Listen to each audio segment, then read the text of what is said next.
मौलाना अली पीर कादरी जी का मैं रुख कर लेती हूँ। बहुत शांति से सुन रहे हैं जिस तरह से मुमताज जी चिल्ला रहे हैं। मौलाना अली पीर कादरी जी, हो सकता है कहीं गवर्नर बन जाए। आपसे मैं ये समझना चाहूंगी कि अभी भी ओवैसी जैसे लोग हैं जो भड़काने का काम कर रहे हैं। मुझे एक बात बताइए, अगर कोई रास्ता न्यायालय के दरवाजे से निकलता है तो उस पर इस तरह से भड़काने की कोशिश क्यों, माहौल खराब करने की कोशिश क्यों? क्या कहेंगे ऐसे लोगों को? देखिए मैडम, जब जो है 1993 में एक वहां की राज्य सरकार ने गौरी श्रृंगार की पूजा पर जो पाबंदी आयद की थी, उससे कोई भी मुसलमानों का ताल्लुक नहीं था। राज्य सरकार ने वो काम किया और उसके बाद आपने देखा कि हिंदू पक्ष की जानिब से कुछ महिलाओं ने ये याचिका कोर्ट में दाखिल की कि हमारी जो पूजा पहले हुआ करती थी उसको आप फिर से हमको इजाजत दें।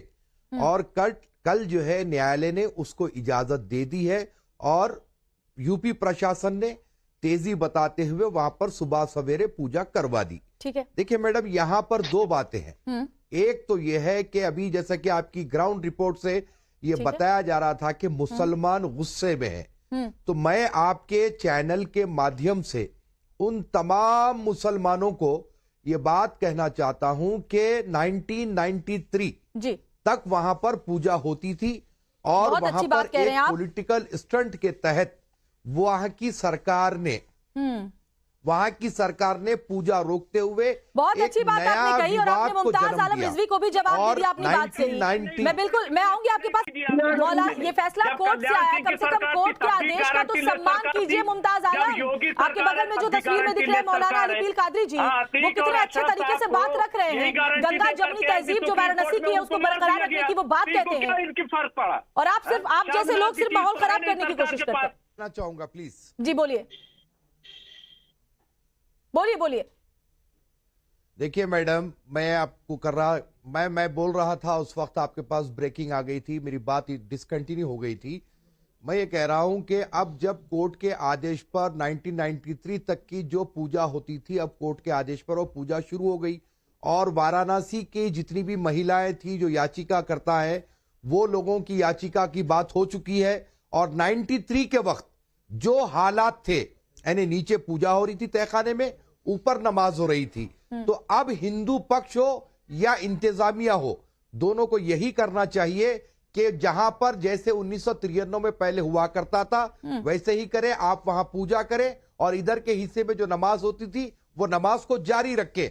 अब ये विवाद को खत्म करें और सारे देशवासी मिलके अपने देश की तरक्की और उन्नति के लिए काम करें। ठीक है, और मैं आपको क्लियर ये बात कहना चाहता हूं। मैं आऊंगी मैं कपिल जी आपके पास और साथ ही स्वामी चक्रपाणी महाराज, क्या कहेंगे आप? कादरी साहब ने जो बात कही है उससे कितना इत्तेफाक रखते हैं? क्योंकि वो सीधे सीधे ये कह रहे हैं कि 31 साल पहले जिस तरीके से पूजा और नमाज वहां पर हुआ करती थी, कोर्ट के आदेश के बाद अगर उसी तरीके से दोनों ही पक्ष इसे बरकरार रखें तो जो गंगा जमनी तहजीब है वो इसी तरीके से काशी की आगे भी जानी जाती रहेगी। आप इस पर क्या कहेंगे? देखिए, कादरी साहब बहुत विद्वान आदमी है, लेकिन समझदार है, लेकिन उसके साथ मैं कहना चाहता हूँ कि इन्होंने जो बात कही है वो ठीक है कि 93 तक पूजा होती थी और उसका अधिकार अभी हिंदुओं को मिला है, लेकिन इसके आड़ में कादरी साहब ने मुगलों को बचाया है, मुगलों के पाप को बचाया है, क्योंकि हमारे क्या कहेंगे इस पर? मौलाना अली पीर कादरी जी, आप कुछ कहना चाहते हैं इस पर जो बात कही गई है सुभाष नंदन चतुर्वेदी की तरफ से? जिस आलमगीर मस्जिद की बात करते हैं वो वहां से 1.5 किलोमीटर दूर है। बताइए क्या कहेंगे इस पर? स्वयं जो है उस परिसर का दस्तावेज। कादरी साहब इस पर क्या कहेंगे आप? जरा सुन लीजिए सर,